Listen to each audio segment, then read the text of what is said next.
Rocky, a good guy down on his luck, who will take just about any job to make a buck. Lulu, a Southern belle, who is in the habit of collecting husbands, and then trying to collect on their insurance money. Marvin, husband number one, a thug, a hitman, and a jailbird. Perry, husband number two, a fine, upstanding lawyer. Sergeant Finger, Rocky's pal, down at the police station. Sound effects by Joanna. And now, NBC presents Frank Sinatra as that footloose and fancy-free gentleman, Rocky Fortune. Hi, you know, there's an old saying, never look a gift horse in the mouth. Now I write me a new saying, never looked a gift blonde in the eyes. She was blonde because her hair told me so. That was the only proof I had.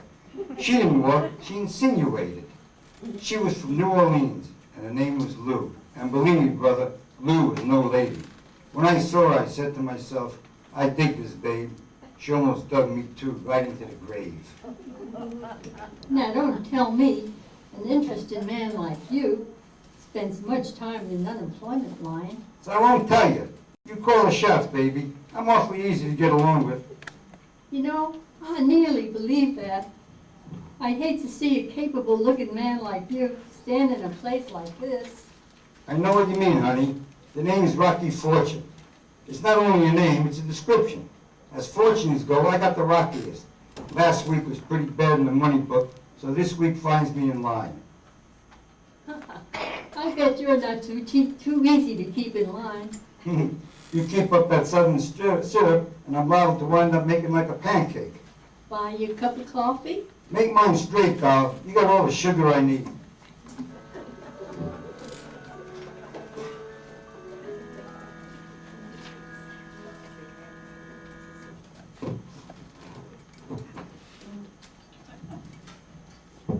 Warmed by the steaming brew and blonde, I thought I'd better start moving in some direction. So I took the direct route. You must have something else on your mind besides what I hope. Why don't you spill it, honey? I love a direct man. Why don't you tell me something about yourself? Well, I'm not exactly ready to publish the story of my life. Not until I know what rights I can hang on to. Tell my fortune first. Myself, I think you're about to come into some real money. I like you, Gypsy. Keep reading those coffee grounds. I've noticed you never mind sticking your neck out just a little bit if there's money involved. That could be the story of me life, yeah. And you also have an unfortunate habit of getting yourself involved. And sometimes you get hurt. Keep reading me.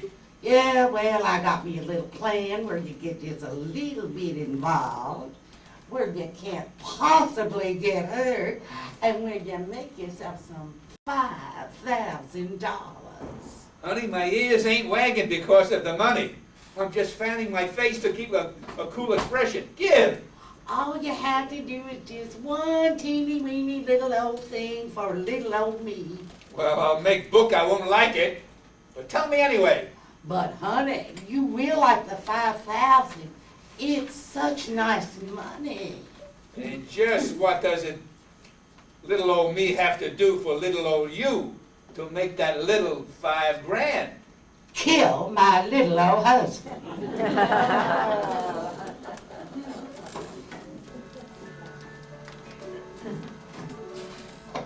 She poured on her message of murder.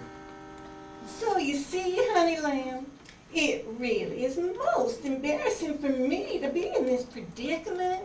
But there's one thing I got too much of. Yeah, it's tough to believe. From where I sit, the distribution's great. It's too bad, but can't be helped. I just have too many husbands. Too many what? Isn't it silly? It's perfectly ridiculous. I thought I just heard you say you've got too many husbands. No, you heard me right, honey. That's illegal. I know, that's what's so silly. It's all the law's fault. They weren't ever supposed to let Marvin out of prison. And now that they have. Yeah, so it's an ex-cop you want me to bump. Oh no, it's Perry I gotta get rid of. Who's Perry? My husband. Who's Marvin? My husband. You lost me, honey. Let me tell it to myself. You have two husbands, Marvin and Perry, both alive and both kicking. Well, Marvin's kicking because of Perry. But Perry ain't kicking because he don't know about Marvin. Lady, right now, I don't know about you. You just don't seem right to me.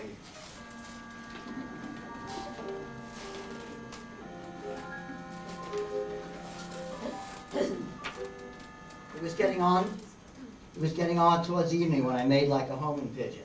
The wheels in my head were whirling. Okay.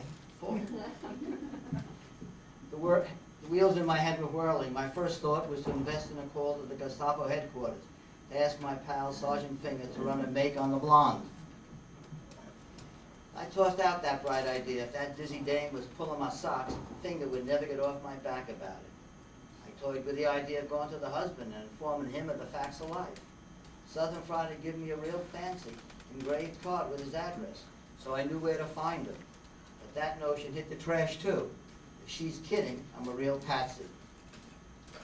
By the time I reached my pad and opened the door, I decided to forget my dizzy blonde and find myself another playmate for the evening. I reached for the light switch when something hit me. That something that hit me was more than an idea. It was a blackjack. Before I knew what happened, I was sailing away to Dreamboat Bay. The awakening came like a push of cold water on the puss, which it was. But somebody tossed me a lifesaver. I'm drowning. I'm awful sorry to have to do this to you, Mr. Fortune, but it really was necessary. Oh, stop bleeding about it. I might get upset. Who are you? I'll tell you who I am after I tell you how important it is that you stay away from my honey pear. Your what? My honey pear. You shouldn't ought to be messing around with Lulu Ann. Could you be Marvin? I sure am, Mr. Fortune. What's the story? Who belted me on the head? I did.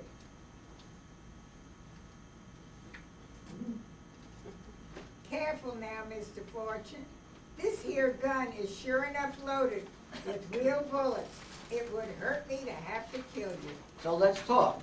Why massage my skull with a load of leather? Well, I had to convince you that you should stay away from my honey pear. And I just know she's really gone for you. Get ready to receive news, Buster, because I'm sending right now. I ain't interested in your honey pear. I think she's got a screw loose. That don't make no difference. She's interested in you. Sure she's interested in me. She wants me to do a job for her. What kind of job? She wants me to bump husband number 2.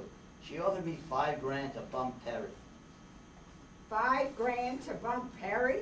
I see it all now. Isn't that downright sweet of her?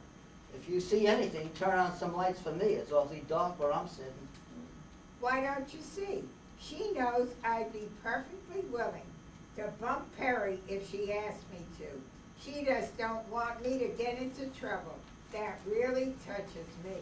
In the head, pal. I think you're both touched. Now listen close to some words I'm going to read. I want no part of your honey pear or her $5,000, and I want no part of you. Now scram. Now it hurts me to have to be unfriendly. It hurts me real bad. But I still got something to say to you, Mr. Fortune. Stay away from my honey pear, no matter how close she wants to get. And don't you worry about taking care of Mr. Perry. I'll see he gets taken care of nice and proper right now.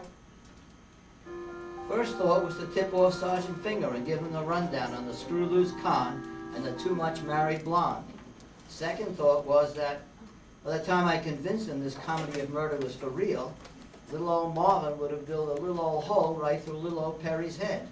The only thing that convinced me the whole bit was for real was the lump on my skull. That much was very real. Next item was to make a fast trip to the apartment of Mr. and Mrs. Perry Shane. Even the bell I rang in this swank layout looked solid gold. Mr. Perry Shane? Yes, that's right. I gotta talk to you, Mr. Shane, and we better talk fast. I don't understand. You will. Get in out of the doorway and close the door. Now wait a minute. I don't like being pushed around in my own home. Who are you? Rocky Fortune's the name. Sorry for the shove, but it had to be. Look,